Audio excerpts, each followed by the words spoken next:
Hello guys, welcome back to my new channel filmy mindset पर। तो आज हम बात करने वाले हैं उस शो की जिसने पिछले 8 सालों से पूरी दुनिया को क्रेजी बना दिया है। हाँ, मैं बात कर रहा हूँ स्ट्रेंजर थिंग की। और सबसे मजेदार की बात पता है क्या है कि मुझे इस शो के बारे में पिछले हफ्ते ही पता चला। तो आइए बिना किसी बकचोदी के शुरू करते हैं वीडियो को। जब नेटफ्लिक्स पर सीजन 5 रिलीज हुआ तो एक अलग ही क्रेज हो गया और पूरे इंटरनेट पर सिर्फ और सिर्फ स्ट्रेंजर थिंग की ही बातें होने लगी। और पूरा सीजन देखने के बाद मेरे दिमाग में एक ही चीज चल रही थी कि 26 दिसंबर कब आएगा, क्योंकि इस शो का वॉल्यूम 2 26 दिसंबर को आने वाला है। और वॉल्यूम 2 में इसके टोटल 3 एपिसोड आने वाले हैं और वॉल्यूम 3 में इसका सिर्फ एक ही एपिसोड आएगा जिसका लेंथ 2 घंटे के आसपास होने वाला है। तो बात करते हैं आखिर स्ट्रेंजर थिंग इतना पॉपुलर कैसे हुआ। जब सीजन 1 में सब बच्चे गेम खेल रहे होते हैं और गेम खेलने के बाद सब लोग अपने अपने घर जाने लगते हैं तो तब तक सब कुछ नॉर्मल होता है, लेकिन जब ही वुल गायब होता है तो उसकी फैमिली, पुलिस और फ्रेंड्स सब लोग उसे ढूंढने में लग जाते हैं। तभी से स्टोरी ऑडियंस के साथ एक हुक बना के रखती है और फाइनली स्टोरी में एंट्री होती है 11 की। और हमें पता चलता है कि 11 के पास सुपर पावर है, लेकिन सुपर पावर होने के बाद भी वो खुद किसी से अपनी जान बचाते हुए भाग रही है। और हॉकिंग में एक मॉन्स्टर आ गया है जो सबको उठा के अपसाइड डाउन की दुनिया में लेके जा रहा है। और इन्हीं कॉम्बिनेशन जैसे कि एक मिसिंग बॉय, एक मिस्टीरियस गर्ल जिसके पास सुपर पावर है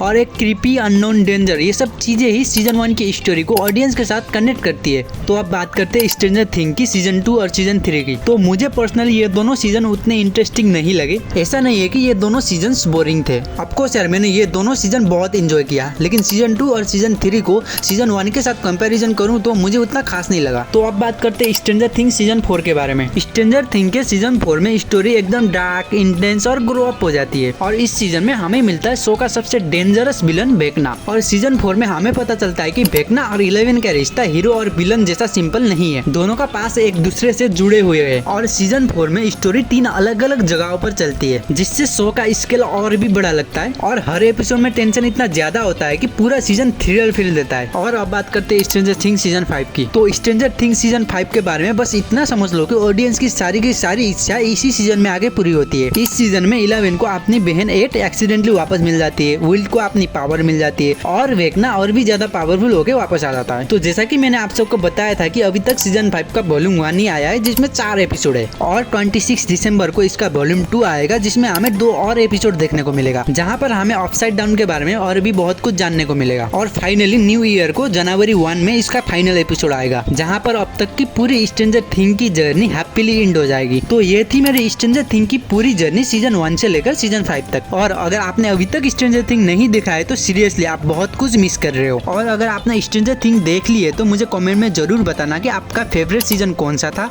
और आपको कौन सा मोमेंट सबसे ज्यादा माइंड ब्लोइंग लगा। तो आज के लिए इतना ही, मिलते हैं अगले वीडियो में। Bye bye.